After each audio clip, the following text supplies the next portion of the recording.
Magandang gabi mga ka-community ni Kuya Dan TV Vlog. Magandang araw po sa inyo.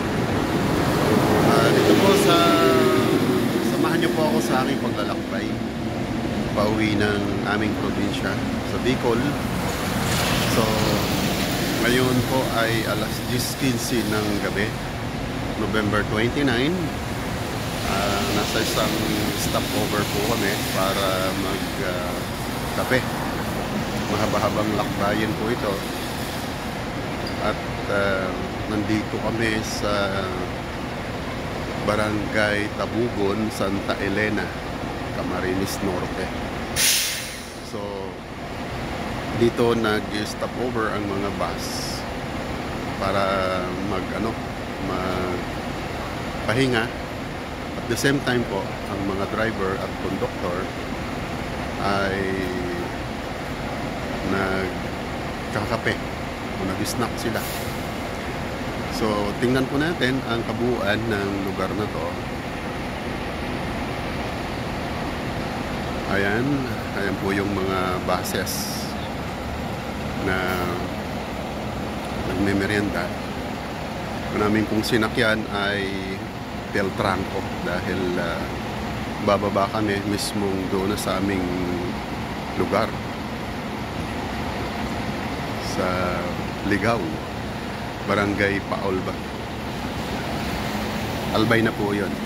So ito po ay nasa Camarines Norte pa lang kami, isang probinsya ng Bicol, Camarines Norte. Next province po rito ay Camarines Sur, bago po kami sasapit sa aming probinsyang Albay.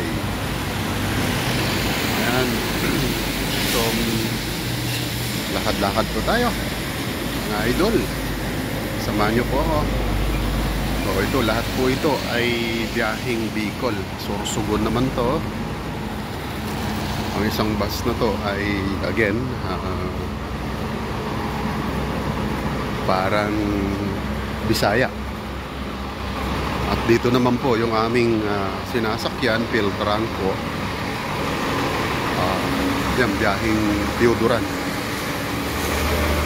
Dadaan po yan ng Iriga City, Naga City. Ayan.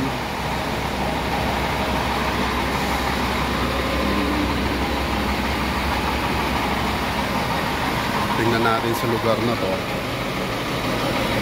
Alright. So, samahan nyo si Kuya Dan sa kanyang paglalakbay, mga idol. Alright.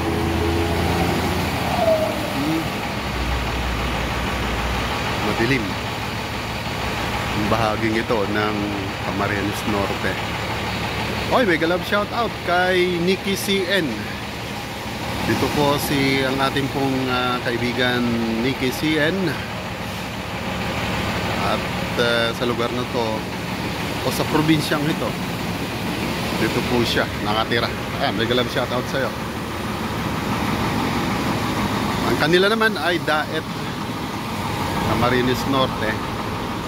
So left side po yun kung babiyahihin pa kung Bicol, kami pa right side. Kaya nandito kami sa Barangay Tabugon, Santa Elena, Camarines Norte. Alright, so ito lang muna. May sinishare ko sa aking mga taga-subaybay na kung saan po ang inyong lingkod ay kung ilang araw walang live streaming. Kaya ibabahagi ko lang po sa inyo ay itong pagbablog.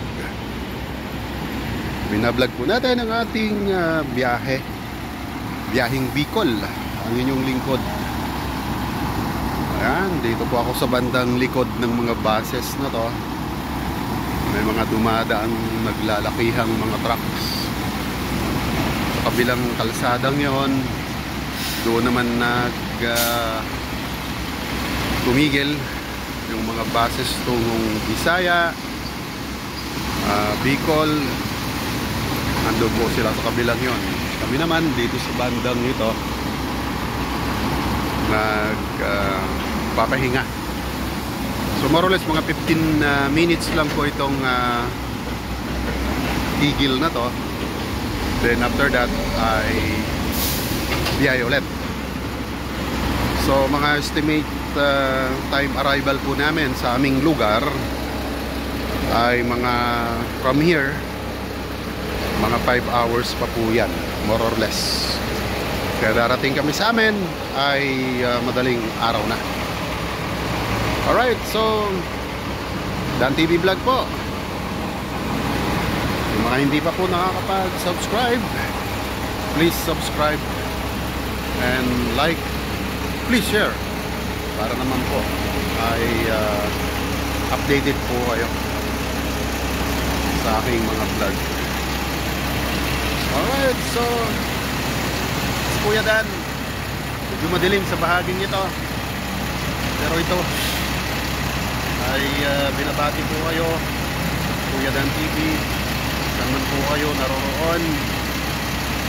Magandang araw kung araw po sa inyo, magandang umaga kung umaga, magandang gabi dito sa Pilipinas at sa ilang bahagi ng Southeast Asian mga countries. Sakop po ng isa ang ating oras.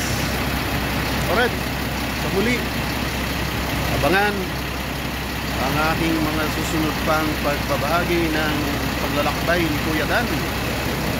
Alright, God bless us all. Dan TV Vlog. Alright.